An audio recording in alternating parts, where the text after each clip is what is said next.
அதாவது கடவுள் வந்து யாரையும் உச்சத்துக்கு கொண்டு போறதும் கிடையாது, கீழே தாக்குறதும் கிடையாது சார். கீழே இருக்கும் மேலே வருவோம், அவர் சொன்ன டைலாக் தான். கீழே இருக்கும் மேலே வருவோம், மேலே இருக்கும் கீழே வருவோம். தலைவர் ரஜினிகாந்த் சொன்ன டைலாக். இது தலைவர் ரஜினிகாந்த் அவரும் சொன்னாரு. நம்ம விஜய் அவர்களும் ஒரு படத்துல, என்ன படம், ஒரு படத்துல சொல்லியிருப்பாரு, வாழ்க்கை ஒரு வட்டம், அங்க மேல இருக்கவங்க கீழே போவான், கீழே இருக்க திருமலையில சொல்லியிருக்காரு. நான் என்ன சொல்லனா, இப்ப நீங்க உச்சத்துல இருக்குன்னு சொல்லியிருக்கீங்க, உச்சத்துல எவ்வளவு நாள் இருப்பீங்க? அங்கேயே இருந்த முடியுமா? ஆனா அப்படி விஜய் உச்சத்துல இருக்கும் பொழுது தானே புலி படத்துக்கு உங்களை தயாரிப்பாளரா உங்களை ஆக்குனாரு அவர். தயாரிப்பாளர் ஆக்குறது ஒரு பெரிய விஷயம் இல்லை சார், அது ஒரு நல்ல விஷயம் தானே. கூட இருக்கிற ஒரு மேனேஜரா, கூட இருக்கிற ஒரு பிஆர்ஓவை விஜய் ஒரு வாழ்க்கை கொடுக்குற மாதிரி தானே பாப்பாங்க எல்லாரும். சரிங்க சார், அதுக்கு ஒரு நல்ல கமர்ஷியல் படம் தந்துருக்கலாம்.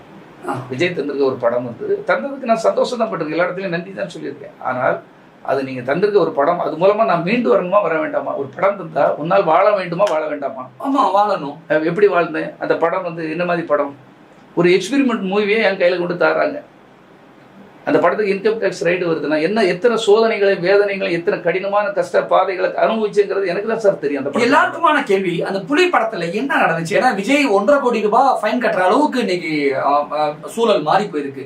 புலி படத்துல விஜய் எவ்வளவு சம்பளம் வாங்கினாரு, என்ன நடந்துச்சு? சம்பளம் வாங்கினது செய்தது பற்றி அவங்களே கணக்கு கொடுத்துருக்காங்க, கணக்குல இருக்கும் சார். நான் அதை சொல்லலை சார். ஒரு படத்துல சார் இன்கம் டேக்ஸ்ல எல்லாருக்கும் தான் பிரச்சனை வரும், அதை ஒரு டேபிள்ல இருந்து முடிக்கக்கூடிய மேட்ரு சார். அதிகாரிகள்லாம் அவ்வளவு கோஆப்ரேட் பண்ணக்கூடியவங்க தான்.